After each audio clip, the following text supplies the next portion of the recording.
लोगों ने डर कर देखा, 9 विशाल सांप दादाजी का ताबूत घेर रहे थे। वो परिवार नहीं डरा क्योंकि वे जानते थे कि सांप शव छीनने नहीं बल्कि ताबूत उठाने आए थे। दादाजी इसके लायक थे। पता चला कि वो दादाजी दुनिया के सबसे बड़े फेंग शुई मास्टर थे। उन्होंने जीवन भर भविष्यवाणियां की जिससे कई लोगों का भाग्य बदला और उन्हें बहुत सम्मान मिला। इसी कारण उन्होंने वो परिवार को सैकड़ों वर्षों तक दीर्घायु रखा। उन्होंने अनगिनत अच्छे कर्म किए थे, इसलिए वे 100 साल तक जी सकते थे। पर अचानक उस दिन एक महिला सामने आ गई। उसने दादाजी को अपने दुख भरे जीवन की कहानी सुनाई और उनसे एक भविष्यवाणी करने का अनुरोध किया।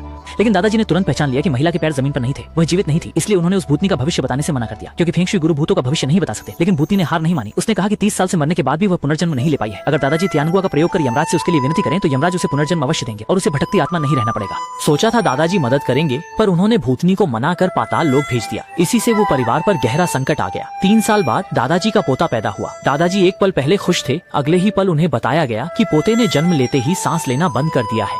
यह सुनकर वो साहब सदमे में थे। तभी 3 साल पुरानी चुड़ैल फिर आई। बोली, यह सब उसने दादा को न बचाने का बदला लेने को किया। दादाजी सुनते ही भड़क उठे। चुड़ैल को पागल बताया जिसने उनके नवजात पोते को नुकसान पहुंचाने की हिम्मत की। पोते का बदला लेने के लिए दादाजी ने तुरंत एक बार इस्तेमाल होने वाला स्वर्गीय ताबीज इस्तेमाल किया, जिससे वे यमराज से बात कर सके और अपने पोते की आत्मा को वापस धरती पर भेजने के लिए मना सके। ये ताबीज निकलते ही पोता सचमुच जीवित हो उठा और चुड़ैल की हालत खराब हो गई, क्योंकि उसने लगभग वो लाओ ये जी के पोते की जान ले ली थी।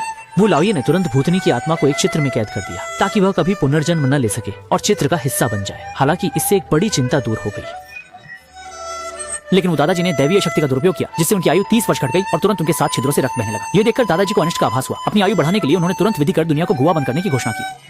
तुरंत बैन।